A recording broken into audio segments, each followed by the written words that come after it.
बिस्मिल्लाहिर्रहमानिर्रहीम। अच्छा, ये जो हमारा कंटेंट है ये है about the material chemistry. Material chemistry. In this content, we discuss what is the material chemistry, what is the material, and what is the importance or history of this matter or material.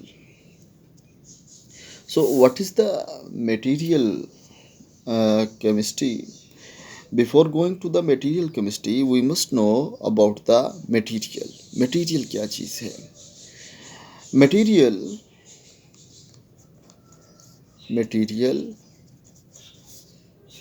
is a non-living matters. Non-living matter जो है उसको हम material कहते हैं. Every non-living matters या dead matter. अब देखिए, हर non living matter जो है वो क्या है? मटेरियल है। जैसे कि ये मैंने एक पेन पकड़ा हुआ है, तो ये क्या है? मटेरियल है, ये मैटर है। तो इट्स मीन इसको हम मटेरियल कह सकते हैं। इसी तरह आपके पास कोई अगर प्लांट है और अगर वो प्लांट अब अपनी सच कंडीशन में है तो वो मैटर नहीं है। लेकिन अगर वही प्लांट डेड हो जाता है, उसकी लकड़ी बन जाती है, तो उसको हम क्या कहेंगे? It is the matter. Same जैसे एनिमल्स हैं, ह्यूमन बीइंग है, जब तक उनमें प्रॉपर्टी है लिविंग ऑर्गेनिज्म वाली, यानी कि जब तक उनके अंदर रूह है, उसको हम मैटर नहीं कहेंगे।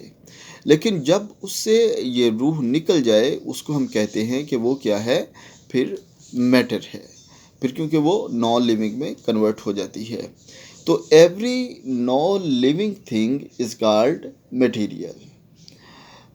Every non living thing is called matter. ठीक है, और ये इतना इसका अपना रिलेशन है। तो every non living thing is a material. तो नॉन लिविंग मैटर जो होता है, अब देखें कि मैटर क्या है, व्हाट इज़ द मैटर। इसकी भी चले हम डेफिनेशन छोटी सी कर लेते हैं। Matter is a substance. Matter क्या होता है? Matter is a substance that occupy some mass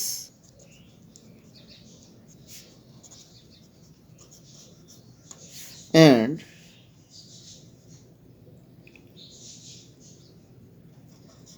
space is called matter. तो मैटर क्या है? जिसकी कोई मैस हो और वो कोई एक स्पेसिफिक स्पेस रखता हो, उसको हम मैटर कहते हैं। ठीक है, तो ये आपको अब क्लियर होगा कि मटेरियल क्या है। जो नॉन लिविंग मैटर्स है सारे के सारे, हम उसको मटेरियल कहते हैं। और इस नॉन लिविंग जो मैटर है, इसके साथ जो हमारी डीलिंग है, यानी कि इसकी कंपोजिशन को स्टडी करना, इसके स्ट्रक्चर को स्टडी करना, इसकी जो केमिकल प्रॉपर्टीज़ हैं उसको स्टडी करना, it is called the material chemistry. ठीक है, तो ये फिर हमारे पास किसकी डेफिनेशन हो जाएगी? मटेरियल केमिस्ट्री की। So what is the material? तो मटेरियल क्या है? मटेरियल एक ऐसी टर्म है जो हम बहुत ब्रॉडली इसको डिफ़ाइन कर सकते हैं कि एक और तरीके से material chemistry is any solid state component, any solid state component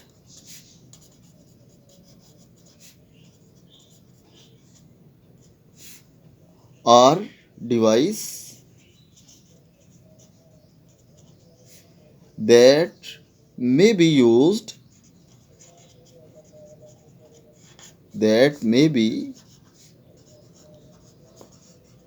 used to address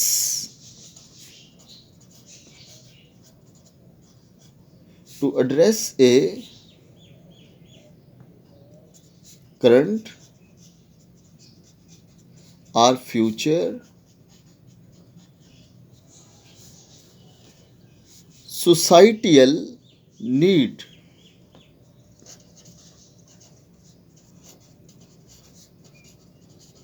जो हमारी सोसाइटी की करंट और फ्यूचर नीड्स के साथ एड्रेस करती है, उसको हम क्या कहते हैं कि ये क्या है, मटेरियल है।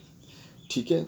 अब जैसे कि अमूमन एक वर्ड यूज़ किया जाता है कि आज का ये जो दौर गुजर रहा है ये बहुत मटेरियलिस्टिक दौर है।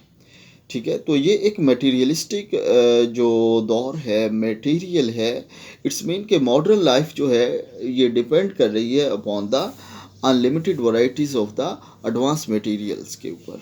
तो ऐसा ही ये आगे चल रहा है।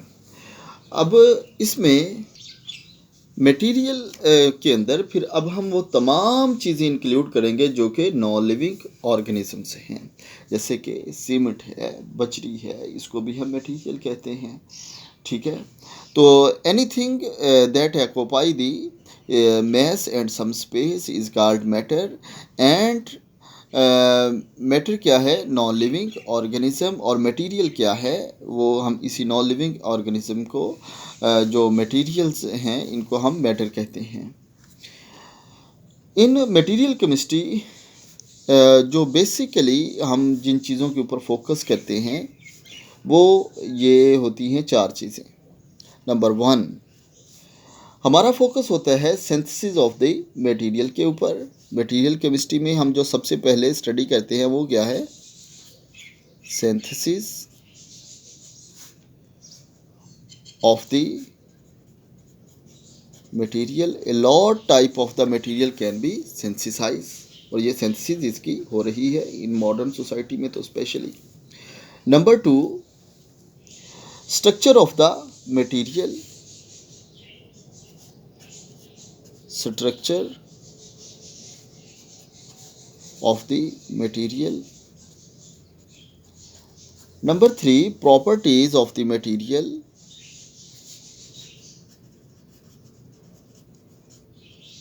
Properties of material. And number 4, application of the material. Application of the material. अब देखिए जी, इसमें 4 पॉइंट हैं। सिंथेसिस ऑफ द मटेरियल, उस मटेरियल को हमने कैसे सेंसाइज करना है। ठीक है। ये जो मोबाइल फ़ोन है इसको कैसे सेंसिसाइज करना है, जो पॉलीमर है इसकी सेंसिस किस तरीके से करनी है। उसके बाद उसकी स्ट्रक्चर, उसके जो केमिकली उसकी स्ट्रक्चर क्या है, उसकी स्ट्रक्चर को स्टडी करना है, और फिर उसकी प्रॉपर्टीज़, और देन उसकी एप्लीकेशन। और जो केमिस्ट है इसका जो मोस्टली मोर इम्पॉर्टेंट है फॉर द केमिस्ट, वो ये 2 चीज़ें हैं, वो है जी structure of the material and properties of the material. क्योंकि हम उसकी एप्लीकेशन का देन ही डिसाइड कर सकेंगे अगर हमें उसकी स्ट्रक्चर का पता है। हम उसकी जो सिंथेसिस उसी बेस के ऊपर फिर करेंगे अगर हमें उसकी प्रॉपर्टीज़ कोई स्पेसिफिक नोन है। तो इसलिए पहले हमें प्रॉपर्टीज़ ऑफ द मटेरियल और जो स्ट्रक्चर है उसको जानना बहुत ज़रूरी है। ठीक है। तो हमारे लिए इसमें ये हम 4 फील्ड्स मटेरियल केमिस्ट्री में पढ़ते हैं, लेकिन उस मटेरियल केमिस्ट्री में भी फिर ये जो 2 फील्ड हैं ये एक केमिस्ट के लिए एक रीढ़ की हड्डी रखती हैं।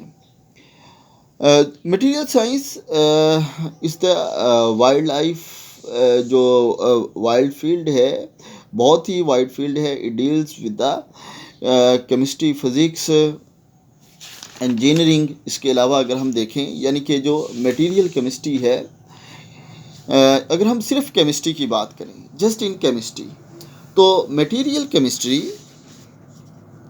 ये देखें जी, material chemistry, in this material chemistry every type of the material is included, and that material may be inorganic, it may be organic,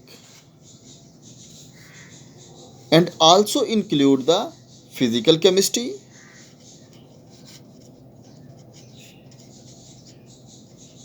also include the polymer. Polymer is also most important material in current situation.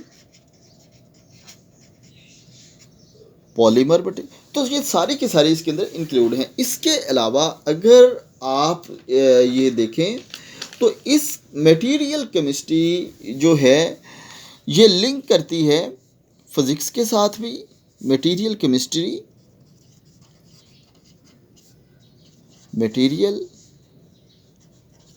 Chemistry is also link with the physics. हम material तो बना लेते हैं, लेकिन उसको जो अगर उस मटेरियल का पी टाइप एन टाइप अगर हमने कोई भी उसकी इलेक्ट्रिकल प्रॉपर्टीज स्टडी करनी है तो इस मटेरियल की जो इलेक्ट्रिकल प्रॉपर्टीज़ हैं वो without help of the physics study नहीं हो सकती। सिमिलरली अगर हम फूड टाइप कोई मटेरियल प्रिपेयर कर रहे हैं, हम कोई और प्रोटीन या स्टार्च कोई ऐसी चीज़ हम प्रिपेयर कर रहे हैं, देन हमें बायो की ज़रूरत पड़ेगी। ठीक है, तो हमें उसकी बायोलॉजिकल प्रॉपर्टीज़ जो हैं वो नोन होना ज़रूरी हैं। इसी तरह जो इंजीनियरिंग की फील्ड है वो भी इस मटेरियल केमिस्ट्री के साथ लिंक करती हैं। तो जो मटेरियल केमिस्ट्री है ये एक बहुत ही ज़्यादा ब्रॉडेड फील्ड है, बहुत ही ये एज़ कम्पेयर टू अदर्स जितनी भी फील्ड्स हैं उस सब की निस्बत ये वाली एक ब्रॉडेड फील्ड है। अब हम बात कर लेते हैं इसकी इम्पोर्टेंस की कि इसकी इम्पोर्टेंस क्या है। मटेरियल केमिस्ट्री जो है जी इसकी बहुत ज़्यादा इम्पोर्टेंस है और इसकी आपको मिलेगा कि किसी भी सोसाइटी में कितना ज़्यादा मटेरियल के ऊपर फोकस कर रहे हैं। अगर हम उस सोसाइटी के किसी पर्सन को या उस नेशन को देख के हम डिसाइड कर सकते हैं कि उनमें मटेरियल्स कितना ज़्यादा यूज़ किया जा रहा है। ठीक है, तो हम इस चीज़ का अंदाज़ा उनके लाइफस्टाइल से लगाएंगे।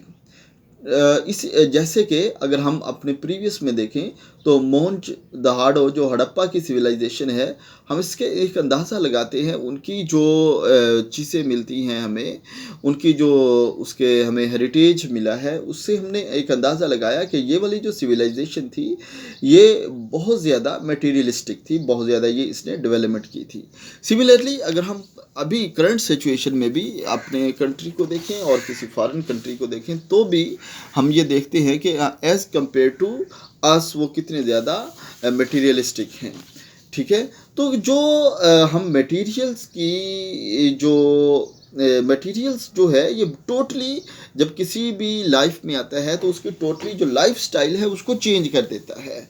ठीक है, तो मटेरियल जो है इसके यूज़ कितने हैं ये हम किसी भी पर्सन की अगर सोसाइटी की ओवरऑल देखें कि उस सोसाइटी में कि किस टाइप के लोग चीज़ें यूज़ करते हैं, किस टाइप के उनका अंदाज़ बयान है, किस टाइप की उनके पास फैसिलिटीज़ हैं, ये सब कुछ हमें अंदाज़ा हो जाएगा कि वो उसमें मटेरियल्स की कितनी ज़्यादा इम्पोर्टेंस है। और जितनी ज़्यादा किसी भी नेशन में किसी भी पर्सन में मटेरियल का यूज़ होता है वो उतना ही मोर एडवांस बन जाता है। अब देखें कि इसी में अगर हम थोड़ा सा अब हिस्ट्री की तरफ चलते हैं, ये तो इसकी इम्पोर्टेंस थी, तो अभी हम बात कर लेते हैं थोड़ी सी हिस्ट्री की कि इसकी हिस्ट्री क्या है।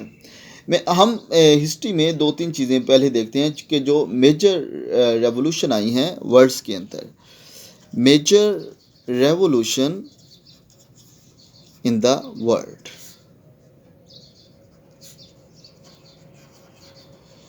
मेजर रेवोल्यूशंस जब भी आई हैं किसी भी वर्ल्ड में तो उसने क्या किया, उसका टोटली जो लाइफ स्टाइल था उनका चेंज कर दिया। अब जियो रेवोल्यूशन पहली जो है वो है geo revolution, and this revolution come in came in 1492 when Columbus जो था एक्सप्लोर्ड द न्यू वर्ल्ड, जिसको हम आज अमेरिका कहते हैं, कि कोलंबस ने जब न्यू वर्ल्ड 1492 में डिस्कवर किया तो वो सबसे बड़ी एक जियो रेवोल्यूशन थी। तो ये वाली जो रेवोल्यूशन है इसने जाके उनका टोटल जो लाइफ स्टाइल है अमेरिकन्स का उसको चेंज कर दिया। इस रेवोल्यूशन ने, ठीक है। तो कोलंबस वो पहला शख्स था जिसने जियो रेवोल्यूशन की, और ये सबसे बड़ी एक जियो रेवोल्यूशन की एक स्टिल जो एग्जांपल है कि इसने इस एक वर्ल्ड जो न्यू एक्सप्लोर की, और उसमें फिर जाके इसने बहुत से खुद भी पर्सनली भी इसने बहुत से एडवांटेज वहाँ से गेन किए। और जो वहाँ पर नेटिव ऑलरेडी रहने वाले थे जिनको रेड इंडियंस कहते थे, उनको जाके इन लोगों ने फिर जाके ग़ुलाम बनाया, और सब कुछ ये चेंज हुआ, और ये सारी रेवोल्यूशन आज तक वही जो रेवोल्यूशन है वही चल रही है। वैसे तो जो सबसे बिगेस्ट रेवोल्यूशन है वो तो इस्लाम की है, लेकिन हम क्योंकि मटेरियल्स की बात कर रहे हैं, और मटेरियल्स इस्लाम जो है वो मटेरियल्स के ऊपर इतना ज़्यादा बिलीव नहीं करता, वो रूहानियत के ऊपर ज़्यादा बिलीव करता है। तो हम एक्चुअली अभी यहाँ पर with respect to the material बात कर रहे हैं। तो जो मटेरियल के आस्पेक्ट में जो सबसे बड़ी रेवोल्यूशन थी वो अमेरिकन की थी, अमेरिकन डिस्कवरी की थी, ठीक है। तो अभी भी वही जो रेवोल्यूशन है उनकी वो स्टिल कंटिन्यू है और उसी तरीके से चलती आ रही है। फिर इंडस्ट्रियल रेवोल्यूशन आई, इंडस्ट्रियल रेवोल्यूशन, और ये आती है इन 1769 व्हेन इंजन वाज इन्वेंटेड, जब इंजन इन्वेंट हुआ, ठीक है। और ये फर्स्ट टाइम जो इंजन इन्वेंट हुआ था ये हुआ था for the spinning of the wool, spinning of the वूल के लिए फर्स्ट टाइम इंजन इन्वेंट हुआ था, ठीक है। तो this is the first one machine जो कि और इलेक्ट्रिसिटी के ऊपर जिसको यूज़ किया था। तो ये थी हमारे पास स्पिनिंग ऑफ द वूल की।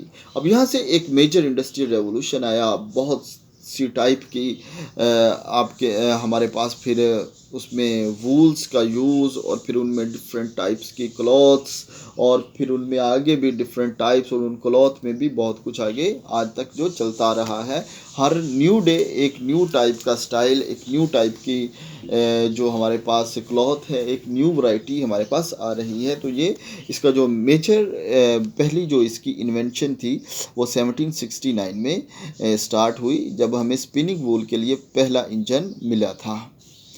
अब इंफॉर्मेशन टेक्नोलॉजी में भी एक रेवोल्यूशन आया, आईटी में भी इंफॉर्मेशन टेक्नोलॉजी रेवोल्यूशन। इसमें जो रेवोल्यूशन आया वो आया अभी रिसेंटली तकरीबन 1947 में, to perform the simple task. अब 1947 में क्या था, जो माइक्रो मशीन्स स्टार्ट्स हुई, उन माइक्रो मशीन्स को डिफरेंट टाइप के टास्क दिए गए, और उन्होंने उन टास्क को परफॉर्म करना स्टार्ट किया। तो इससे फिर आईटी और फिर फर्दर कंप्यूटर और ये सब कुछ आगे चलता गया। उसके फिर है nano technology revolution, nano technology revolution. और आज की जो न्यू हमारी वर्ल्ड है वो है जो इसके ऊपर डिपेंड कर रही है। 1979 में नैनो का आगाज़ हुआ, ठीक है। तो जो इससे क्या हुआ, पहले तो हमें जो आईटी थी इससे हमें सिंपल टास्क जो थे हम उसको सॉल्व कर रहे थे, लेकिन इसके साथ फिर क्या हुआ, जो कम्प्लेक्स मटेरियल्स थे, कम्प्लेक्स टास्क थे, उनको भी हमने परफॉर्म करना स्टार्ट कर दिया। तो ये मेजर रेवोल्यूशन थी जो जिन्होंने वर्ल्ड को चेंज किया है। अभी आप देखें कि इतनी कितना ज़्यादा चेंज हो चुका है वर्ल्ड में, ये सारी चीज़ें आप इसको ऑब्ज़र्व कर सकते हैं कि अभी जो हमारी इंटरनेट की स्पीड है आज से कुछ 2 साल पीछे कितनी थी, उससे 2 साल पहले कैसी थी, और फिर आज से जो 4 साल पहले जो मोबाइल थे उनकी क्या स्पेसिफिकेशन थी और आज क्या है, आज लैपटॉप की क्या स्पेसिफिकेशन है, इससे पहले क्या थी, ये सारी की सारी जो हैं इसमें जो रेवोल्यूशन के बाद फर्दर इसमें चेंजिंग आती गई है। अभी तो ये है कि हम जो सिम यूज़ करते हैं उस सिम में भी जो नेमिंग है, अगर आप उसकी नेमिंग को देखें तो नेम भी उनके कुछ ऐसे ही हैं जैसे कि आजकल जो नैनो सिम है और जो मोबाइल आ रहे हैं उसके अंदर नैनो सिम ही डाली जा रही है। एक्चुअली वो जो मटेरियल है उस जिसके अंदर नैनो सिम का जिसको हमने नाम दिया, सिम तो वही है, उनमें जो टेक्नोलॉजी यूज़ की गई है वो नैनो टेक्नोलॉजी यूज़ की गई है, यानी कि बहुत ही स्मॉलर पार्टिकल्स जो हैं जिनका साइज़ 10⁻⁹ के बराबर होता है, वो यूज़ किया जा रहा है। अभी मैं आपको एक क्लासिफिकेशन है इसकी, वो भी आपके साथ डिस्कस करता हूँ जी। ये है जी मटेरियल। अब मटेरियल हमारे पास कितनी टाइप के होते हैं? 2 टाइप के हमारे पास मटेरियल होते हैं, नेचुरल और सिंथेटिक। नेचुरल और सिंथेटिक, और नेचुरल में आगे फिर 2 टाइप्स होती हैं, इनऑर्गेनिक और ऑर्गेनिक। इनऑर्गेनिक में इंक्लूड होते हैं मिनरल्स, क्लेस, सैंड, बोन्स एट्सट्रा। और जो ऑर्गेनिक है इसके अंदर क्या है, वुड, लेदर और शुगर, प्रोटीन एट्सट्रा, ये सारी की सारी इसके अंदर ऑर्गेनिक मटेरियल में आती हैं। और फिर जो सिंथेसिस है, इस सिंथेसिस में भी सिंथेटिक जो है इसके मटेरियल, इसकी भी आगे क्लासेस हैं और 3 क्लासेस हैं। एक है जिसको हम कहते हैं बल्क, और दूसरी जो है उसको हम कहते हैं माइक्रो स्केल, और तीसरी जो है उसको हम कहते हैं नैनो स्केल। और इसी तरीके से जैसे अभी मैंने आपको बताया। और बल्क में हमारे पास क्या होता है, बल्क में हमारे पास होता है जी आगे फिर 2 इसकी टाइप्स होती हैं, एमॉर्फिस और क्रिस्टलाइन। अब आपको पता है एमॉर्फिस क्या होते हैं और क्रिस्टलाइंस क्या होते हैं। तो इसमें जो एमॉर्फिस है, इस एमॉर्फिस में आगे फिर फर्दर 2 टाइप्स हैं इसकी, इनऑर्गेनिक और ऑर्गेनिक। और इनऑर्गेनिक में उसकी फर्दर ये फिर आगे उसकी एग्जांपल्स हैं, जैसे ग्लासेस हैं, फाइबर है, ऑप्टिक्स है, आयरन है, अलाय है एट्सट्रा। ये सारी की सारी क्या है, इनऑर्गेनिक मटेरियल है। और ऑर्गेनिक में क्या है, कंपोजिट्स हैं, पॉलीमर्स हैं, प्लास्टिक्स हैं और इलास्टिमर्स हैं, फैब्रिक्स हैं एट्सट्रा। ये क्या है, ऑर्गेनिक है हमारे पास। और क्रिस्टलाइन जो है उसकी एग्जांपल भी ये आपके पास है, सेमीकंडक्टर और ऑप्टिकल क्रिस्टल, जियोलाइट्स एट्सट्रा। ये क्या होते हैं, क्रिस्टलाइन की एग्जांपल हैं। और ये जो एलसीडी है, एलसीडीज़ जो आजकल हमें नज़र आ रही है, लिक्विड क्रिस्टल डिस्प्ले, वो भी इसी क्रिस्टलाइन जो मटेरियल है इसी की ही आगे एग्जांपल हैं। और माइक्रो स्केल के ऊपर हमारे पास क्या होते हैं, MEM डिवाइसेस, थिन फिल्म, ठीक है, यानी कि माइक्रो एलिमेंटर हमारे पास जो डिवाइसेस होती हैं, थिन फिल्म्स होती हैं, ये हमारे पास माइक्रो होती हैं। और आजकल की जो हमारी रीसेंट टेक्नोलॉजी है वो सारी की सारी नैनो के ऊपर शिफ्ट हो रही है। और नैनो में तकरीबन ये हर जगह पे यूज़ करने की ट्राई कर रहे हैं, जैसे नैनो फिब्रेसिस और पॉलीमर्स में भी, और नैनो पार्टिकल्स बन रहे हैं, इनऑर्गेनिक, ऑर्गेनिक, नैनो मटेरियल्स इससे यूज़ हो रहे हैं। और उससे फिर नैनो इलेक्ट्रॉनिक डिवाइसेस यूज़ हो रही हैं, जैसे कि मैंने आपको बताया कि ये जो हमारे रिसेंटली कंप्यूटर्स वगैरह हैं सारे के सारे वो इसी नैनो के ऊपर डिपेंड कर रहे हैं। एक ये भी एक आपको पिक्चर जो मटेरियल्स से आपको नज़र आ रही है कि हम लिविंग ऑर्गेनिज़म से फिर नॉन लिविंग ऑर्गेनिज़म स्टार्ट करते हैं। ये प्लांट है और इस ट्री से ये तो लिविंग ऑर्गेनिज़म है, लेकिन फिर इससे लकड़ी, इसको काट कर लकड़ी बनाना और फिर लकड़ी से उसके डिफरेंट टाइप्स के इस तरीके की शेल्फ्स, या फिर उसके बजाय आप उससे